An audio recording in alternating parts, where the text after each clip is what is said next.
당신도 이 말 한 적 있습니까? 그땐 어쩔 수 없었어요. 상황이 그랬잖아요. 이병철 회장은 이 말을 듣는 순간 그 사람을 다시 부르지 않았습니다. 왜일까요? 오히려 아주 빠르게 판단합니다.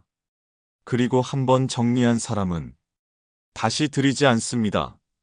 그 기준은 학벌도 아니고 실력도 아닙니다. 말 한마디입니다. 정확히 말하면 그 사람이 무심코 뱉은 이런 말입니다. 이건희 회장은 사람을 평가할 때 설명을 듣지 않았다고 합니다. 말의 내용보다 말이 나오는 순간의 태도를 봤습니다. 그 말이 나온 순간 관계는 이미 한 발 뒤로 물러섭니다. 구독하시고 회장들이 끝까지 지켰던 사람의 품격을 함께 들여다보겠습니다. 1장. 그날 회장은 고개만 한번 끄덕였습니다. 동창 모임에서였습니다. 한 친구가 약속 시간에 늦었습니다. 미안해, 길이 막혀서. 요즘 공사가 많아서. 내가 일찍 나오려고 했는데. 말은 5분 넘게 이어졌습니다. 그런데 이상하게 다음 모임부터 그 친구 이름이 단톡방 호출에서 빠지기 시작했습니다. 왜일까요? 회의는 평소와 다르지 않았습니다. 자료는 정리돼 있었고 수치도 깔끔했습니다. 누군가의 발표가 유난히 튀지도 않았고 분위기가 거칠지도 않았습니다. 그래서 더 눈에 띄지 않았습니다. 젊은 임원이 마지막으로 말을 이었을 때 회장은 아무 말도 하지 않았습니다. 질문도 없었고 표정 변화도 없었습니다. 그저 고개를 한번 아주 짧게 끄덕였을 뿐입니다. 그 장면을 기억하는 사람은 많지 않았습니다. 회의실을 나설 때까지만 해도 아무 일도 일어나지 않은 것처럼 보였기 때문입니다. 하지만 그날 이후 그 임원의 이름은 중요한 보고 자리에서 점점 빠지기 시작했습니다. 처음엔 우연처럼 보였고 다음엔 일정 문제 같았고 나중에는 누구도 이유를 묻지 않게 됐습니다. 사람들은 속으로만 수군거렸습니다. 별 문제 없지 않았나? 말도 깔끔했고 실수도 없었는데. 이병철 회장은 사람을 정리할 때 목소리를 높이지 않았다고 전해집니다. 책망도 설득도 충고도 하지 않았습니다. 그는 늘 조용했습니다. 그리고 그 조용함은 대개 말 한마디 뒤에 찾아왔습니다. 그 말은 무례하지도 않았고 큰 실수도 아니었습니다. 오히려 많은 사람들이 일상적으로 쓰는 말에 가까웠습니다. 그래서 더 위험했습니다. 회장은 그 말을 듣는 순간 그 사람이 무엇을 잘하는지가 아니라 앞으로 문제가 생겼을 때 어떤 방식으로 빠져나갈 사람인지를 봤기 때문입니다. 정주영 회장이 한 번은 임원 몇 명을 데리고 현장 점검을 나갔다는 이야기가 전해집니다. 보고서에는 문제가 없었습니다. 수치도 맞았고 일정도 계획대로였습니다. 임원들은 돌아가며 차분하게 상황을 설명했습니다. 그중 한 사람이 말을 조금 더 보탰습니다. 회장님, 원래 계획은 이랬는데 현장에서 변수가 좀 생겨서요. 그래서 어쩔 수 없이 방향을. 그 말이 끝나기도 전에 정주영 회장은 고개를 들었습니다. 말을 자르지는 않았고 표정도 바꾸지 않았습니다. 그는 끝까지 듣고 현장을 한 바퀴 더 걸었습니다. 그리고 아무 말 없이 차에 올랐습니다. 돌아오는 길, 차 안은 이상하리만큼 조용했습니다. 누군가 말을 꺼내려다 괜히 입을 다물었습니다. 며칠 뒤 그 임원은 중요한 현장 보고에서 빠졌습니다. 다음 프로젝트에서도 이름이 빠졌고 그 다음엔 자연스럽게 호출 자체가 줄었습니다. 그때부터 사람들 사이에서 이런 말이 돌기 시작했습니다. 그날 말이 길었지. 설명이 많았잖아. 정주영 회장은 끝까지 이유를 설명하지 않았습니다. 다만 측근에게 이런 말을 남겼다고 전해집니다. 일은 잘못될 수 있다. 그건 다시 하면 된다. 근데 말이 돌아가는 사람은 다음이 없다. 하버드 비즈니스 스쿨의 한 연구에 따르면 사람들은 상대의 말에서 논리보다 먼저 책임이 어디로 향하는지를 감지한다고 합니다. 그리고 그 판단은 대화를 여러 번 나눈 뒤가 아니라 처음 몇 문장 안에서 이미 거의 끝난다고 밝혔습니다. 이건 회장들만의 이야기가 아닙니다. 회사에서, 거래에서, 심지어 가족 관계에서도 같은 방식으로 반복됩니다. 흥미로운 점은 그 판단을 내린 사람조차 왜 그렇게 느꼈는지 명확히 설명하지 못한다는 사실입니다. 그저 뭔가 걸렸다. 다시 같이 가긴 어렵겠다. 이 정도의 감정만 남습니다. 그래서 사람들은 왜 멀어졌는지조차 모른 채 관계를 잃습니다. 그날 회장은 아무 말도 하지 않았습니다. 설명도 요구하지 않았고 반박도 하지 않았습니다. 고개를 끄덕였을 뿐입니다. 그 끄덕임은 동의가 아니라 정리가 끝났다는 신호였습니다. 회의는 그날 끝났지만 관계는 그 말이 나왔던 순간에 이미 정리돼 있었던 셈입니다. 2장. 처음엔 다들 그 말을 좋아했습니다. 처음엔 그 말이 문제라고 느낀 사람은 아무도 없었습니다. 오히려 분위기가 좋아졌습니다. 회의가 부드러워졌고 말을 꺼내는 사람도 편안해 보였습니다. 사람들은 속으로 이렇게 생각했습니다. 말 참 잘하네. 괜히 날 세우지 않아서 좋다. 그래서 그 말이 나오면 대개 고개가 끄덕여졌습니다. 이건희 회장이 참석한 자리에서도 비슷한 장면은 자주 있었습니다. 회의는 길어졌고 의견은 엇갈렸습니다. 그때 한 임원이 분위기를 정리하듯 입을 열었습니다. 말투는 차분했고 표정도 무난했습니다. 누구 하나 기분 상할 말은 하지 않았습니다. 회의실 공기는 순간 편안해졌습니다. 그런데 이건희 회장은 그때 펜을 내려놓았다고 전해집니다. 메모를 멈췄다는 건 그에게서 아주 드문 신호였습니다. 회의가 끝난 뒤에도 그 임원은 아무 지적을 받지 않았습니다. 칭찬도 경고도 없었습니다. 사람들은 이렇게 생각했습니다. 괜히 걱정했네. 잘 넘어갔어. 하지만 그날 이후로 이상한 변화가 생겼습니다. 그 임원은 여전히 회의에 참석했지만 중요한 결정을 맡지는 않았습니다. 보고는 했지만 결론을 내리는 자리에 서지 못했습니다. 처음엔 우연처럼 보였습니다. 두 번째도 그러려니 했습니다. 세 번째쯤 되자 주변 사람들이 눈치를 채기 시작했습니다. 요즘 저 사람 결정권에서 좀 빠진 것 같지 않아? 문제는 그가 실수한 적이 없다는 점이었습니다. 성과도 나쁘지 않았고 태도도 공손했습니다. 도대체 무슨 이유였을까요? 이건희 회장이 그 말을 싫어했던 이유는 그 말이 거칠어서가 아니었습니다. 틀렸기 때문도 아니었습니다. 오히려 너무 그럴듯했기 때문입니다. 그 말의 공통점은 항상 모두를 이해시키지만 아무도 책임지지 않는다는 점이었습니다.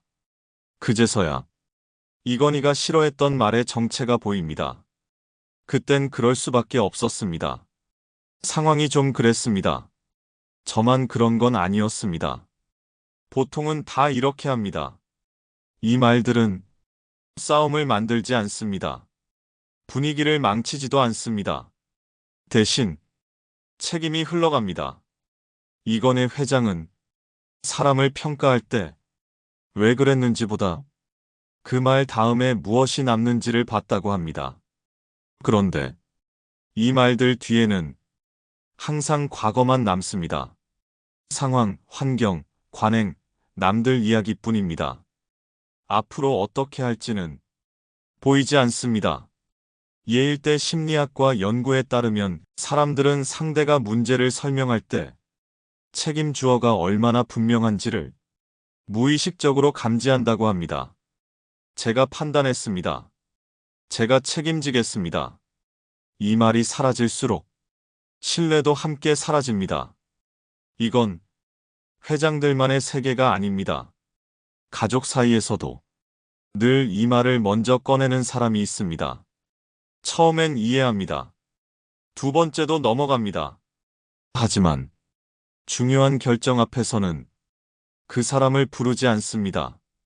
설명은 들었지만 기대는 접었기 때문입니다. 이건의 회장이 그 말을 싫어했던 이유는 냉정해서가 아니었습니다.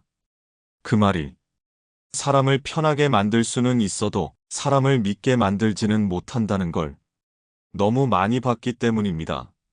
그래서 그는 그 말을 들으면 아무 말도 하지 않았습니다. 그날 이후로 조용히 사람을 한 걸음 뒤로 물렸을 뿐입니다. 3장. 말이 길어지던 순간 분위기가 바뀌었습니다. 슈퍼마켓 계산대에서도 봅니다. 물건값이 잘못 찍혔습니다. 손님이 조용히 말합니다. 이거 가격이 다른 것 같은데요. 직원 A는 시스템이 오늘 이상해서요. 아침부터 계속 이러네요. 저희도 어쩔 수가. 직원 B는 죄송합니다. 지금 바로 확인하겠습니다. 당신은 다음에 어느 계산대에 섭니까? 정주영 회장이 임원들에게 유독 싫어했다는 순간이 바로 이런 때였다고 전해집니다. 일이 잘 됐을 땐 다들 말이 짧습니다.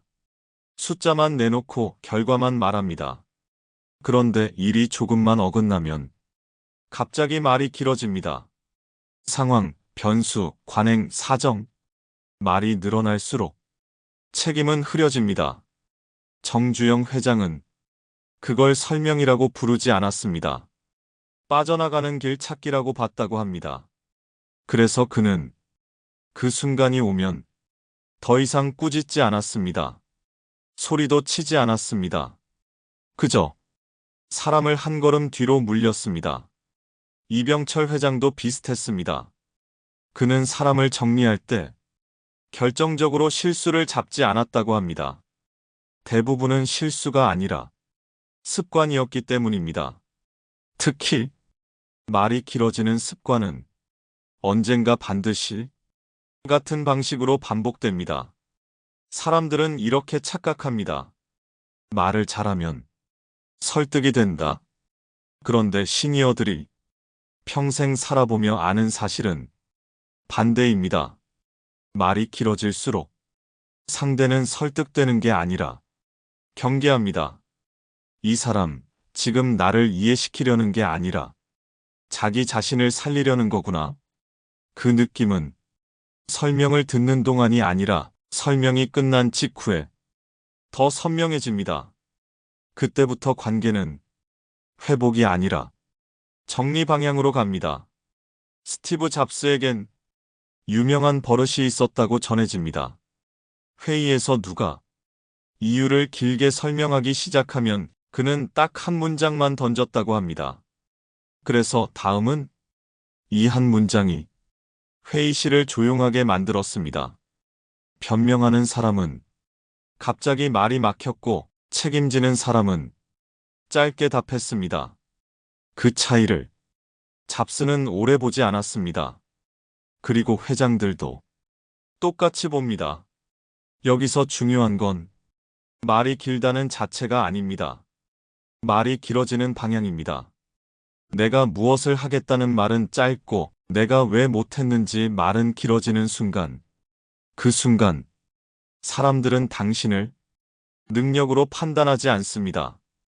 본성으로 판단합니다. 그래서 회장들은 그날 회의가 끝난 뒤에도 아무 말을 하지 않습니다. 다만 기회를 조금씩 줄입니다. 연락을 조금씩 늦춥니다. 결정을 조금씩 맡기지 않습니다. 그리고 상대는 어느 날 문득 이렇게 말합니다. 왜 갑자기 멀어졌지? 하지만 사실은 갑자기가 아니었습니다. 말이 길어지던 그 순간 이미 분위기가 바뀌었고 관계의 방향도 이미 바뀌어 있었기 때문입니다. 명언처럼 남는 회장들의 기준은 이겁니다. 말이 길어졌다는 건 이미 마음속에 출구를 만들기 시작했다는 뜻이다. 사장. 설명은 충분했는데 그 사람은 다시 불리지 않았습니다. 아파트 입주자 대표 회의였습니다. 관리비가 올랐습니다. 두 사람이 나와서 설명했습니다. 1번 입주자 대표 후보가 말합니다. 유가가 올랐습니다. 인건비도 올랐습니다. 다른 아파트도 다 올렸습니다. 저희도 어쩔 수 없었습니다. 이번엔 두 번째 대표 후보의 말입니다. 제가 관리소장입니다.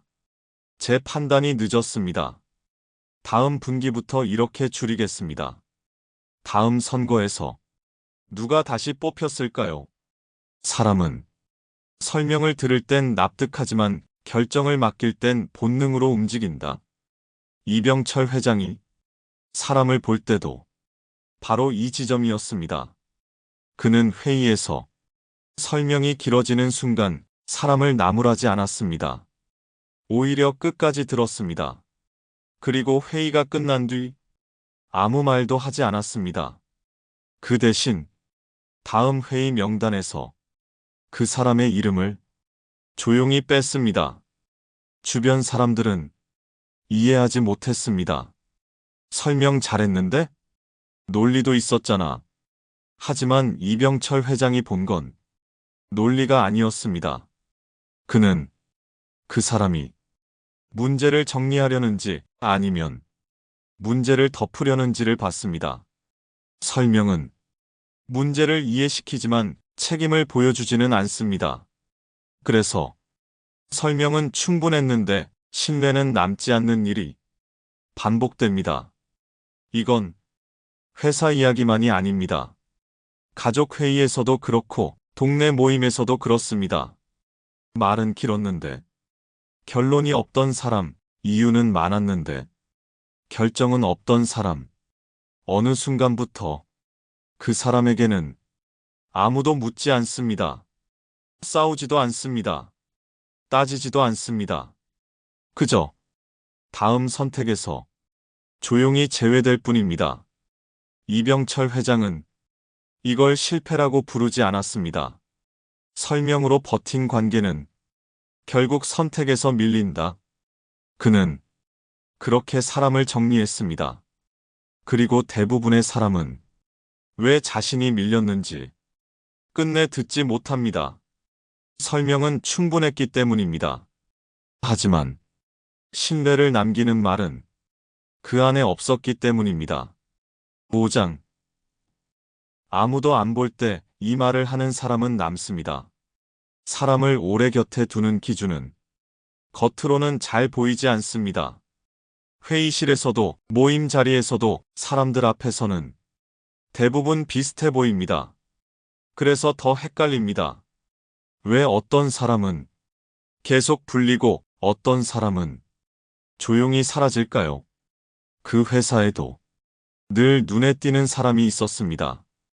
일을 못하는 편도 아니었고 말도 조리 있게 했습니다. 보고는 항상 빨랐고 자료도 깔끔했습니다. 회의가 끝나면 역시 준비 잘했네. 이런 말도 들었습니다. 그런데 이상한 점이 하나 있었습니다. 중요한 결정이 필요한 순간만 되면 그 사람은 항상 한 발 뒤에 있었습니다. 이유를 묻는 사람도 없었고 설명해주는 사람도 없었습니다. 그저 다음 회의, 다음 프로젝트에서 조금씩 이름이 빠졌습니다. 반면 특별히 눈에 띄지 않는 사람이 한 명 있었습니다. 말수가 적었고 회의에서 앞에 나서는 편도 아니었습니다. 그런데 어느 순간부터 중요한 일은 항상 그 사람에게 먼저 돌아갔습니다.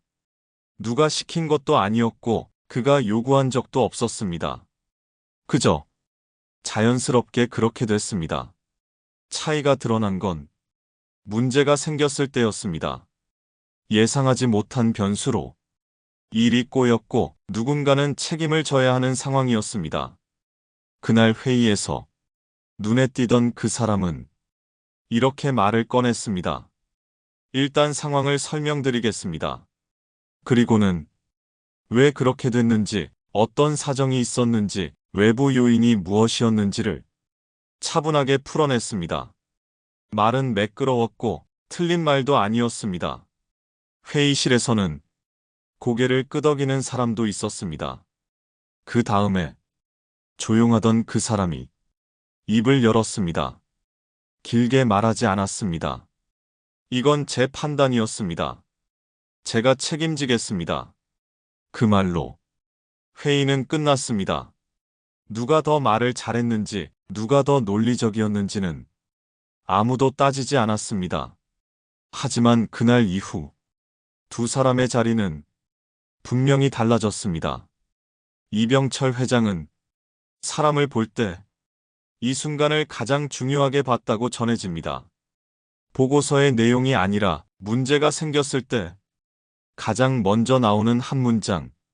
그는 이런 말을 남겼습니다. 일은 틀릴 수 있다. 사람은 말에서 틀린다. 이 말은 실수를 용납하지 않겠다는 뜻이 아닙니다. 실수 앞에서 사람이 어떤 방향으로 움직이느냐를 본다는 뜻입니다.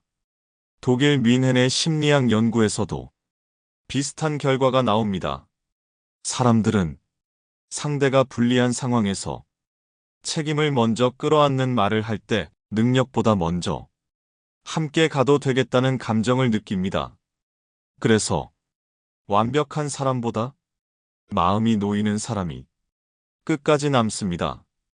곁에 남는 사람은 자기를 증명하지 않습니다. 제가 해냈습니다 보다 제가 맡겠습니다를 먼저 말합니다. 성과를 설명하기보다 마무리를 챙깁니다.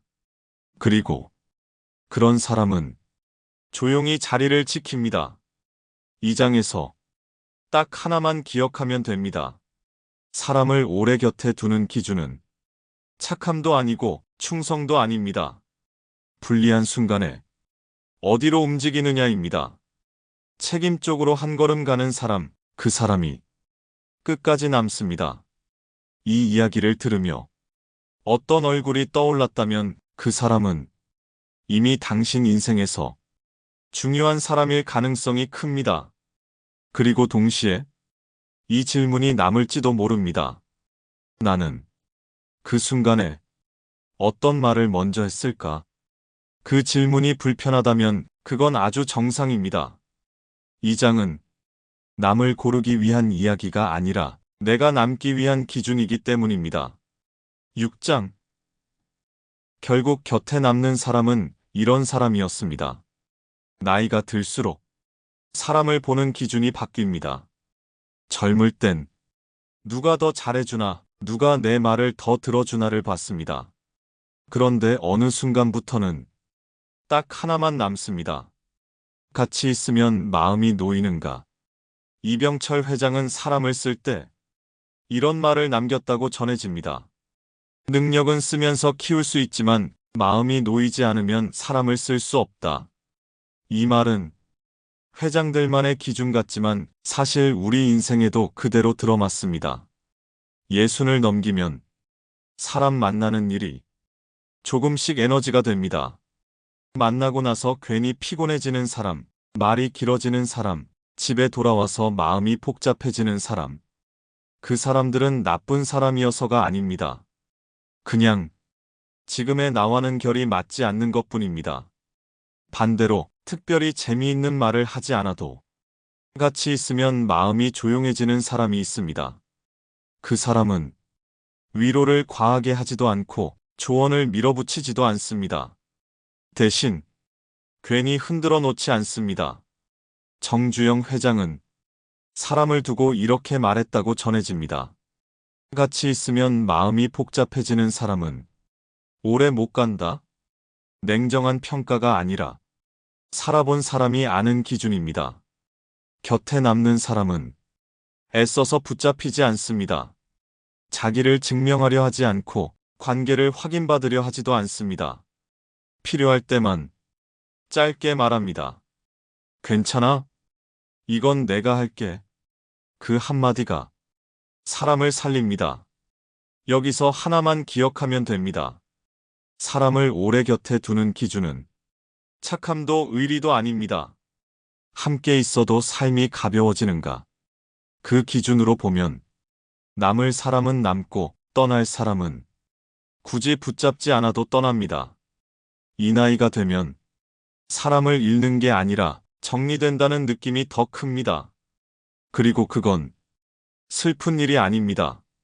이제는 잘 보이기보다 서로에게 부담이 되지 않는 관계가 더 소중해졌기 때문입니다.